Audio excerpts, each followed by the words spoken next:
Të paktën 3 persona janë plagosur në orët e pasdites së të dielës në një përplasje të 4 automjeteve në hyrje të kombinatit në Tiranë.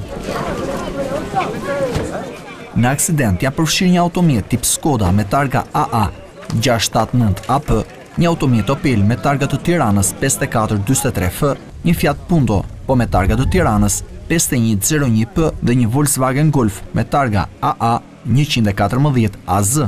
Pas aksidentit, personat që ndodheshin në automjetet e përfshira kanë dalë dhe janë zënë me grushta me njëri tjetrin dhe është dashur ndërhyrja e shërbimeve të rendit për të normalizuar situatën. 2 auto ambulanca dhe një automjet privat kanë kryer transportin për në spitalin e Tramos të 3 personave, të cilët kishin pësuar plagët më të rënda në aksident, një prej të cilëve ishte femër. Për nxjerrjen e personave të tjerë që ndodheshin në automjete, u desh të mbërrinin zjarfikse të Tiranës. Sipas burimeve, shkak për ngjarjen ka qenë shpejtësia tej masave të lejuara dhe mos respektimi distancës së sigurisë mes mjeteve. Automjeti ka vështirësuar për disa orë dhe trafiku në segmentin e rrugës së Kavajës, që lidh kryqëzimin e Yzberishtit me kombinatin.